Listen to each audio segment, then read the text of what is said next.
الأسباب الأخرى متاع انقطاع متاع انسداد منطقة الحلق هي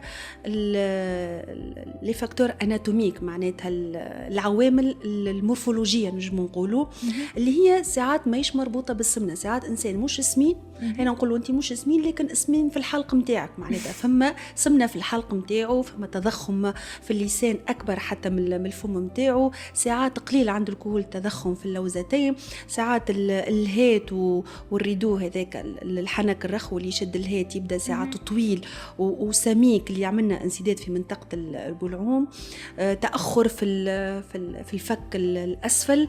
هذوما دونك عوامل مورفولوجية اللي هي ضيقنا في منطقة الحلق وتعملنا الانسداد وتعملنا انقطاع التنفس كذلك. فما ساعات حالات مرضية كما خمول الغدة الدرقية ولا السندروم دو كيشينغ يعملنا كلانفلتراسيون اوديماتوز وتصير فما معناتها انتفاخ في منطقة الحلق بهذيك الانفلتراسيون اوديماتوز، بعديك تعملنا دونك الانسداد. وساعات المشكل مش عضوي، مش مورفولوجي، مي احنا نقولوا ديناميكي ووظيفي. ساعات المشكلة في وظيفة العضلات متاع الحلق.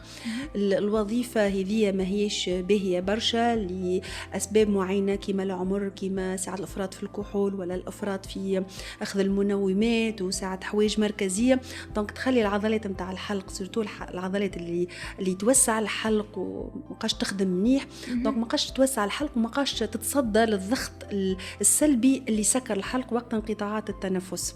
واضح. دونك يبدا الامر ديناميكي هو اللي يتسبب في الانسداد هذا. ساعات بعض الامراض العضليه ولا العصبيه زيدا كيف ولا تعطيه معروفه، دونك يولي. وساعات ما بعضه راهو ساعات الشيء يجي ما بعضه، مثلا السمنه تعطي معناتها انسداد عضوي، تسكير عضويه، وتاثر كذلك على العضلات غادي كديناميكيه، تخليهم ما يخدموا منيح.